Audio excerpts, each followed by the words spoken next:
Hi everybody, I'm Dr. Julia Ivy, and if you are watching this video, then most likely you already have the first version of your consulting case, which you developed before as a part of your class, as a part of your submission for the conferences, etc., etc. And now you think how to revise this maybe and how to sharpen this to make it ready for making your consulting case or MYCC competition that three organizations run together: BH Strategies, Western Case Writer Association, and Journal of Case Research and Inquiry. I'm Dr. Julia Ivy, and I'm here to help you in your journey. And this is the why slide where we overview why we actually do our consulting cases and submit this for the competition. The step number one is the goal to elucidate your core. So you choose the case and you choose the client, you choose the industry, the one which helps you to craft your edge in this job market and to establish your presence in the market. We are done with this. You have your draft, which means that you are done with this choice. Now we will be in the stage number two, which is a D stage, because your goal is to develop trust. How you do this? Through writing and making the company case. Then step number three, your goal is to generate value. And you see it's called G stage. How you do this? Through making consulting and writing consulting report. And finally, the last stage is delivery. Your goal is to excite the industry. And how you do this? To submit your case for the competition and become the winner maybe or finalist, to have your case brief that you can include to your portfolio, to have the stories that you can share in professional networking. And this is how you differentiate yourself from others. Okay, let's dive into each of them. And these are resources available for you. For the beginners, people who don't have any experience, these are two courses, first for the company case and second for consulting report, that beginners can take and step by step, through video, through templates, through examples, really make their cases. If you have already some experience and you don't need this huge support, this book will help you to kind of read and look at your case and find how to make it better.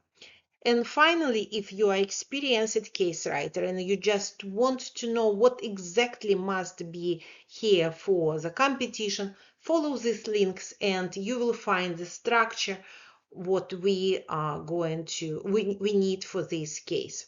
And my goal for this presentation is to present you the rubrics for each of these parts and give some hints how you can implement them into your case to make it best for the judges. Okay, let's do this. The first document that you submit is the case. And this is a story. This is a story, as you know, about your client and the challenge that your client faces and the context around this challenge. Your goal here is very clear: developing trust. And there are two types of trust. First, you develop trust with your client. So that's why it was very important for you to select the case that will be your stepping stone, because you need trust with this person and people inside of this company. The second type of trust, it's a professional trust. You also need it, but for larger industry.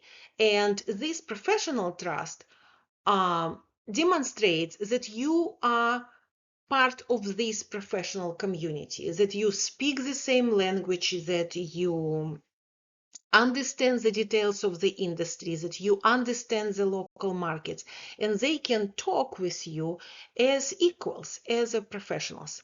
So both of these types of trust are extremely important. That's why you write this case.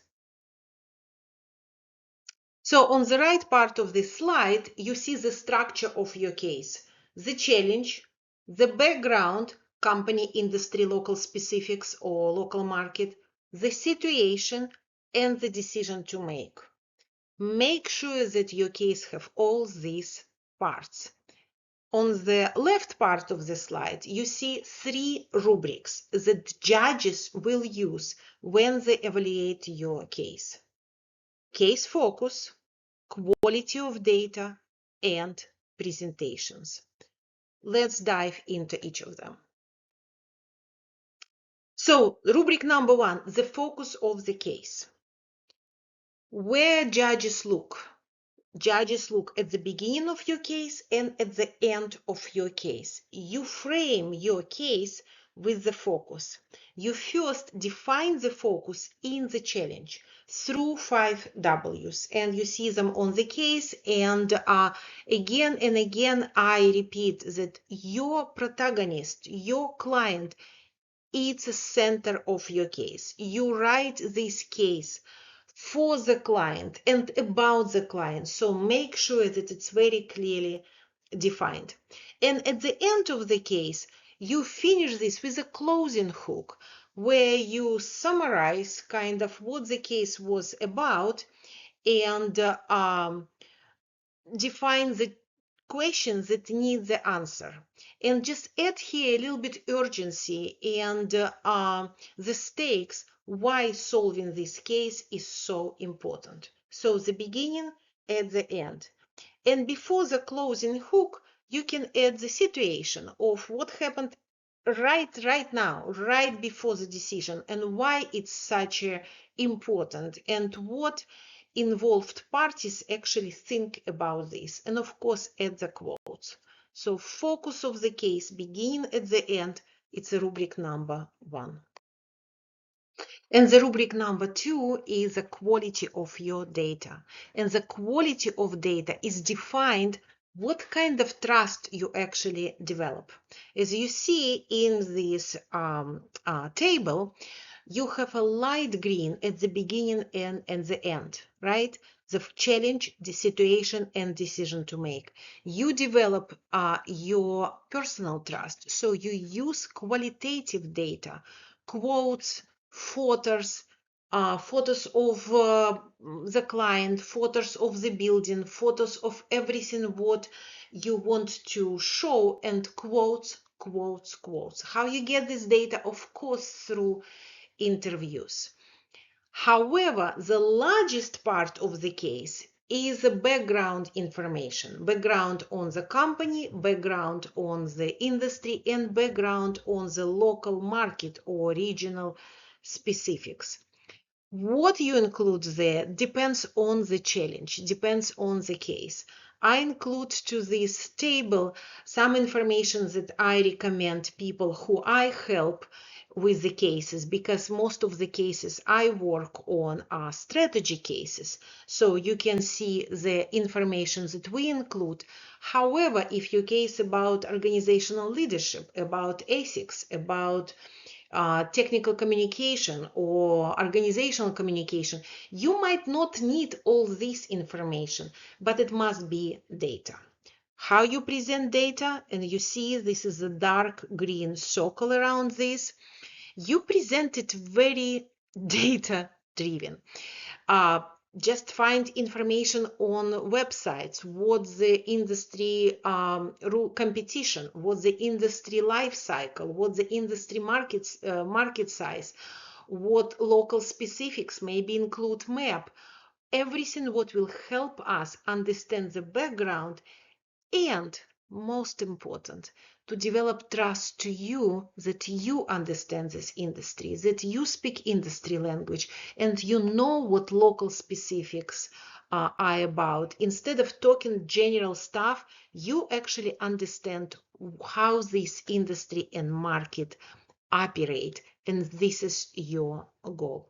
So the rubric number 3, and you see on the same slide, is how you present your data. And of course, for the beginning at the end, include quotes, include pictures, include maps. for the middle of the case.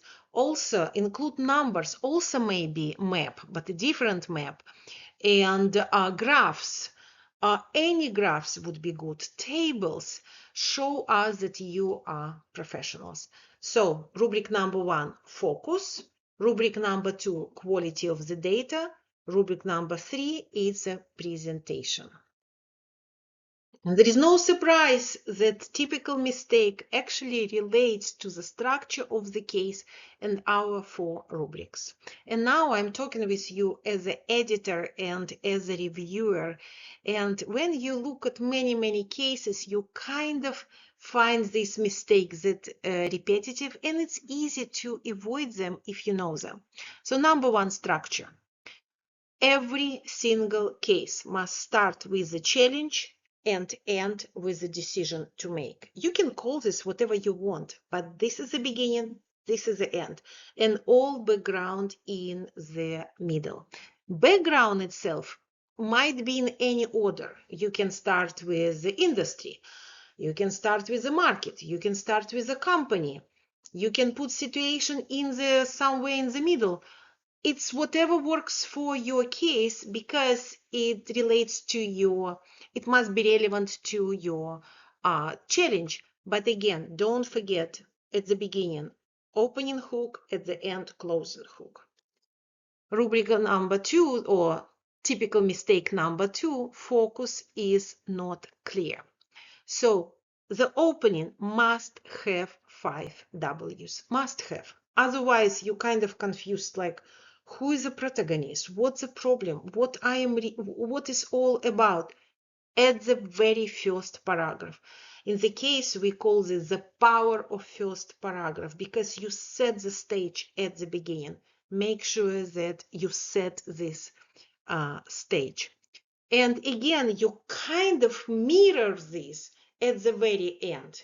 You kind of look at the whole case and say, like, okay, all this happening, but we still have to find the answer to this question. And you finish this at the end. You kind of cement this focus, and you prove your role of the consultant, because you will solve this in your next part. Quality of data. Too much text, too much irrelevant text. Remember that you prove your professional trust. Visuals, numbers speak so much better than your text. And the text must be only what we really need. So usually the first draft, it's 3 times longer than you need. Read the whole case and try to make it shorter. Filter your case and your text through the challenge, and ask yourself about each sentence, each paragraph. Do we really need this information to solve the case? Every sentence in a background must be there for a reason. Shorter cases are better than longer cases. Think about this. And of course, tables, visuals, this is your power. And the last one, of course, the presentation. Sometimes it's just too feel touches, too kind of like soap opera. You prove that you're a professional. Sometimes they are like too dull, just like too reporty, like accounting report. No, it's still a story. So look at how McKinsey writes their articles. Look at like Fast Money, Forbes write their articles. This is the tone you want to have, and use this. So I hope you avoid all these 4 mistakes, and your case will be ready for submission. Once again, I'm Dr. Julia Ivy, and I am the founder of BH Strategies for the Future of Work. Because this tool, making your consulting case, it will be the instrument that you need to differentiate yourself from the operational core, which very often moved abroad to the much cheaper workforce, and you must be different. So how you differentiate from operational core? Through your ability to solve problems, local problems, and having a proof that you can solve problems from the beginning to the end of the market you work for. You also have to compete with AI, which is so good in any operational task, right? And just provide tons of information with a second. And obviously much cheaper than us, but can AI develop social capital, personal trust, professional trust, connection? So far, not yet. That's why the case is so important and the consulting report is so important together to make you the talent for the future of work. Please stay in touch with me and this is a website, and let's do it together. It's just a beginning. After the first case, all other cases will be piece of cake. Looking forward to your submission.